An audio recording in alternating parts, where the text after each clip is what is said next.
saya akan menjelaskan tentang klasifikasi media pembelajaran menurut para ahli. Menurut Setiosari dan Sikapuden 2005, mengemukakan mengklasifikasikan media pembelajaran menurut bentuk dan ciri fisiknya, yaitu sebagai berikut. Yang pertama yaitu media pembelajaran dua dimensi, yaitu media yang penampilannya tanpa menggunakan media proyeksi. Contohnya peta dan gambar bagan. Hanya bisa diamati dari arah satu pandangan saja. Contohnya yaitu peta dan gambar bagan. Yang kedua yaitu media pembelajaran tiga dimensi. Media pembelajaran tiga dimensi ini tidak menggunakan proyeksi, tapi dapat diamati dari arah pandang mana saja. Contoh dari media pembelajaran tiga dimensi yaitu bisa meja, kursi, dan lain-lain. Yang ketiga yaitu media pandang diam. Ini menggunakan media proyeksi dan hanya menampilkan gambar dan layar saja. Contohnya itu foto, tulisan, dan lain-lain. Yang kedua, klasifikasi media pembelajaran menurut Sulaiman. Berdasarkan persepsi indera sebagai berikut.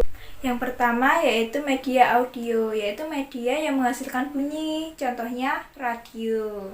Kedua, media visual. Media visual itu dibedakan menjadi dua, yaitu media visual dua dimensi dan media visual tiga dimensi. Yang ketiga, yaitu media audiovisual, yaitu media yang menampilkan suara dan rupa, contohnya televisi. Yang keempat, yaitu media audio motion visual, yaitu media lengkap kecuali penampilan geraknya tidak ada contoh rekaman still televisi. Yang keempat, yaitu media audio motion visual, yaitu media ini medianya lengkap kecuali penampilan geraknya yang tidak ada, contohnya dalam rekaman still televisi. Yang kelima yaitu media audio semi motion, yaitu media yang menampilkan titik-titik tetapi tidak bisa mentransmit secara umum suatu motion yang nyata, contohnya telebriefing. Klasifikasi media pembelajaran yang ketiga yaitu menurut R. Murid Thoma, mengklasifikasikan media pembelajaran menurut pengalaman langsung, tiruan, dan pengalaman dari kata-kata. Selanjutnya, klasifikasi media pembelajaran menurut Gerlach dan Early, yaitu mengklasifikasikan media pembelajaran menurut penggunaannya sebagai berikut. Yang pertama, media pembelajaran yang penggunaannya secara individual. Yang kedua, media pembelajaran yang penggunaannya secara kelompok. Dan yang ketiga, media pembelajaran yang penggunaannya secara massal. Klasifikasi media pembelajaran yang kelima yaitu menurut Rudi dan Brett, yaitu mengklasifikasikan media pembelajaran menurut unsur pokoknya, mengklasifikasikan berdasarkan suara, visual, dan gerak. Dan yang terakhir menurut Edgar D.A. mengklasifikasikan media pembelajaran menurut jenjang pengalaman yang diperoleh orang yang belajar. Sekian dari saya tentang penjelasan klasifikasi media pembelajaran menurut para ahli. Yang B yaitu karakteristik media pembelajaran berdasarkan klasifikasinya.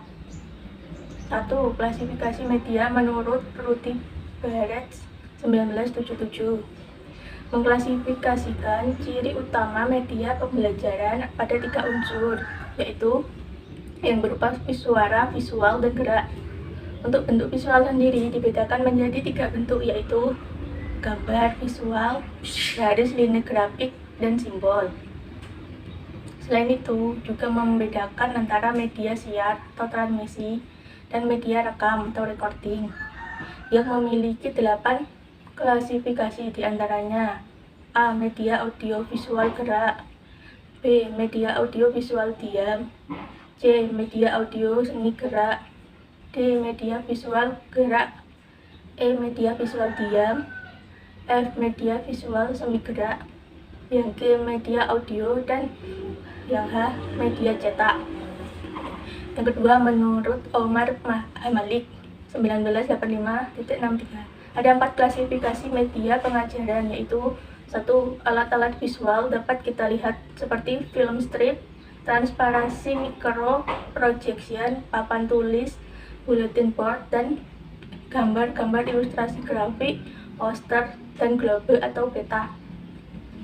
Yang kedua yaitu alat-alat bersifat auditif atau hanya dapat didengar seperti radio, transkrip elektrik, dan tape recorder.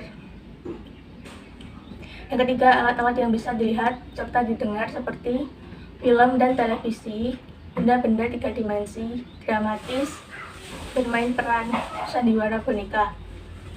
Selain itu, media pembelajaran juga memiliki berbagai macam jenis, yaitu yang A, media asli dan media tiruan, yang B, media bentuk papan, yang C, media bagan dan grafik, yang D, media proyeksi, yang E, media cetak dan media gambar. Yang kedua yaitu karakteristik media pembelajaran. 1. Media visual. Secara garis besar, unsur-unsur yang terdapat pada media visual terdiri atas garis, bentuk, warna, dan tekstur. Beberapa media visual dan karakteristiknya. Yang A, gambar atau foto. Gambar secara garis besar dapat dibagi menjadi 3 jenis, yakni skema, lukisan, dan foto. B. Sketsa. Sketsa yaitu gambar sederhana atau draft kasar yang melukiskan bagian pokok suatu objek tanpa detail. Sketsa dapat menarik perhatian murid-murid. Harganya tidak persoalkan sebab media ini dibuat langsung oleh guru. Gambar sketsa kendati pun amat sederhana, dapat menunjukkan aksi atau sikap dengan dampak yang cukup baik. Yang C, diagram. Diagram atau skema menggambarkan struktur dari objek secara garis besar dan dirancang untuk memperhatikan hubungan timbal balik. Yang D, bagan atau chart. Perpaduan sajian kata-kata, garis, simbol yang merupakan ringkasan suatu proses. 2. Media audio. Karakteristik media pembelajaran yang menjadi fokus pada makalah adalah karakteristik berdasarkan kemampuan media dalam membangkitkan rangsangan indera pendengaran. Beberapa media audio yaitu A. Radio sebagai suatu media. Yang B. Alat perekam pita magnetik. Alat perekam pita magnetik atau tape recorder adalah salah satu media pendidikan yang tidak dapat diabaikan untuk menyampaikan informasi karena mudah menggunakannya. Yang C. Laboratorium bahasa. Laboratorium bahasa adalah alat untuk melatih siswa mendengarkan dan juga berbicara dalam bahasa asing dengan cara menyajikan materi pelajaran yang disiapkan sebelumnya. Media yang dipakai adalah alat perekam. Yang ketiga, media audio visual. Media ini dapat menampilkan unsur-unsur gambar dan juga suara secara bersamaan. Pada saat mengkomunikasikannya, media audiovisual terbagi menjadi 2 macam, yaitu audiovisual murni adalah unsur-unsur gambar berasal dari satu sumber seperti video, kaset, dan audiovisual tidak murni yaitu unsur suara dan unsur gambar berasal dari sumber yang berbeda. Misalnya, bingkai suara yang unsur gambarnya berasal dari slide, proyektor, dan unsur suaranya dari tape recorder. Beberapa media yang termasuk media audio visual yaitu A. Film. Film merupakan media yang amat besar kemampuannya dalam membantu proses belajar mengajar. Yang C. Memerlukan operator khusus untuk mengoperasikannya. B. Media televisi. Televisi adalah media yang menyampaikan pesan-pesan pembelajarannya secara audiovisual dengan disertai unsur-unsur gerak. Yang C. Media video. Video sebagai media audiovisual yang menampilkan gerak semakin lama semakin populer. 4. Multimedia. Istilah multimedia pertama kali muncul pada awal tahun 1990 melalui media massa. Istilah ini dipakai untuk menyatukan teknologi digital dan juga analogi di bidang entertainment. Multimedia merupakan suatu sistem penyampaian menggunakan berbagai jenis bahan belajar yang membentuk suatu unit. Media visual adalah media yang memberikan gambaran besar dari yang konkret sampai yang abstrak. Kata media berasal dari bahasa Latin, bentuk jamak dari kata medium yang berarti perantara atau informasi, yaitu menyajikan sumber pesan kepada penerima pesan. Manfaat dari media visual ini adalah efektif dan efisien, nyaman dan lebih cepat dipahami oleh siswa. Pendidik dapat memanfaatkan alat bantu belajar visual secara optimal untuk menciptakan pengalaman belajar yang menyenangkan, yang memfasilitasi interaksi dan menyediakan bahan untuk diskusi siswa. Beberapa pengertian media pembelajaran menurut berbagai sumber, seperti pengertian media pembelajaran menurut Asosiasi Teknologi dan Komunikasi Pendidikan yang sering disebut dengan AECT, yaitu media sebagai bentuk dan saluran yang digunakan orang untuk menyampaikan pesan atau informasi. Menurut Gagne Media, yaitu media pembelajaran adalah berbagai jenis komponen di lingkungan siswa yang dapat merangsang belajar. Alat bantu belajar menurut Briggs adalah semua alat fisik yang mampu menyajikan pesan dan merangsang belajar siswa. Baik, saya akan menjelaskan mengenai kriteria pemilihan dan macam-macam media visual. Bagian A, kriteria pemilihan media visual. Ketepatan dalam memilih media visual sangat penting karena dapat membantu proses belajar menjadi lancar dan materi yang disampaikan dapat dipahami peserta didik. Ada beberapa kriteria yang perlu dipahami oleh guru dalam memilih media visual, antara lain sebagai berikut.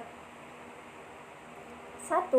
Media visual yang dipilih sesuai dengan kurikulum dapat mempermudah peserta didik dalam memahami materi yang diajarkan. Yang kedua, media visual yang dipilih harus sesuai dengan tujuan pembelajaran yang ingin dicapai.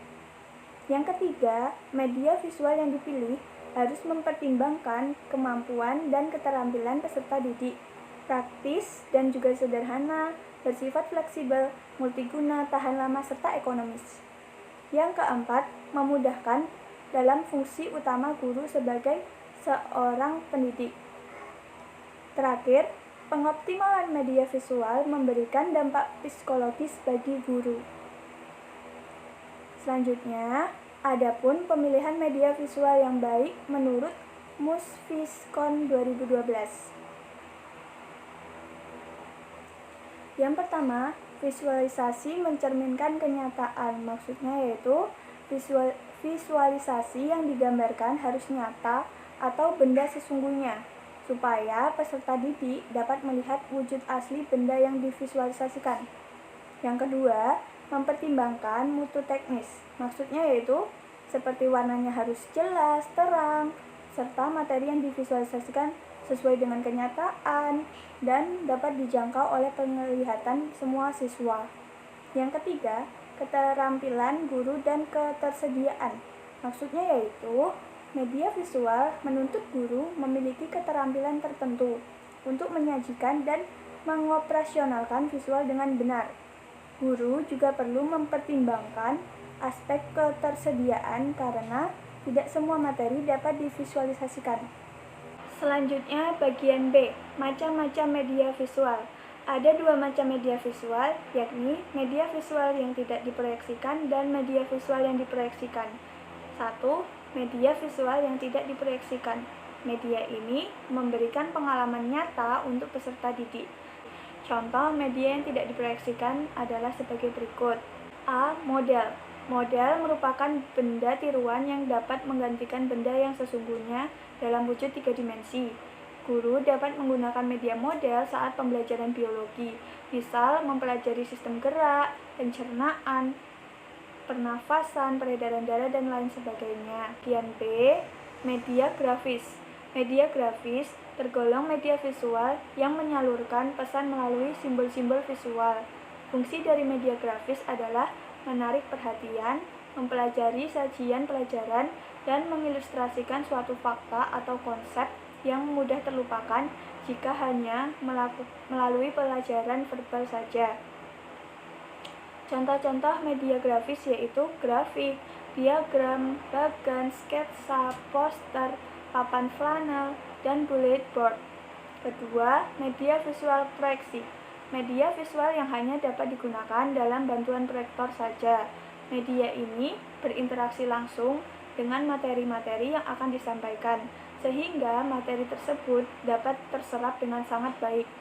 Berikut adalah jenis-jenis media visual proyeksi. A. Media proyeksi diam. Merupakan media yang memproyeksikan pesan atau materi di mana hasil proyeksinya tidak bergerak. Beberapa jenis media proyeksi ini yaitu media slide atau film bingkai. Slide atau film bingkai terbuat dari film positif yang bingkainya terbuat dari karton atau plastik. Selanjutnya, media OHP atau OHT.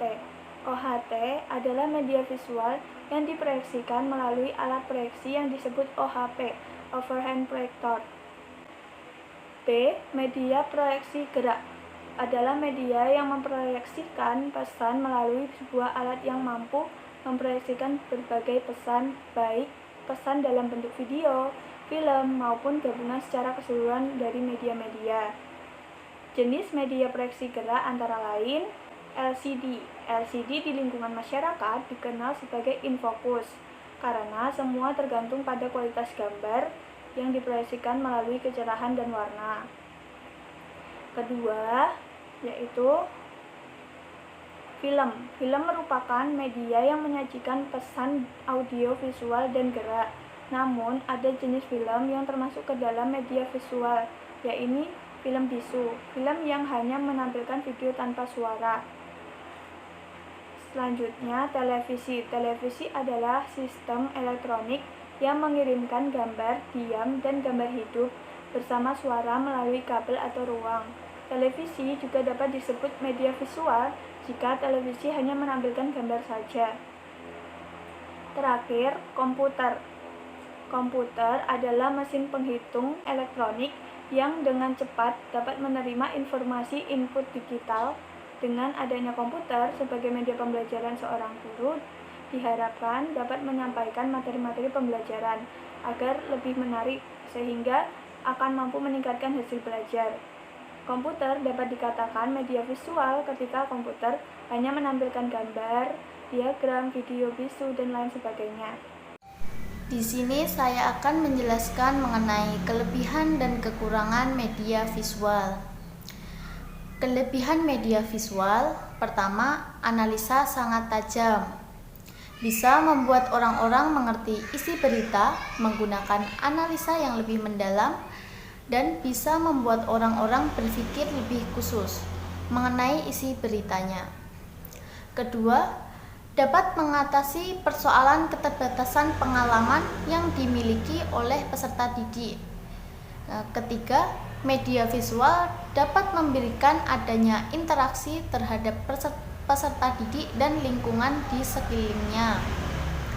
Keempat, dapat menanamkan konsep yang benar.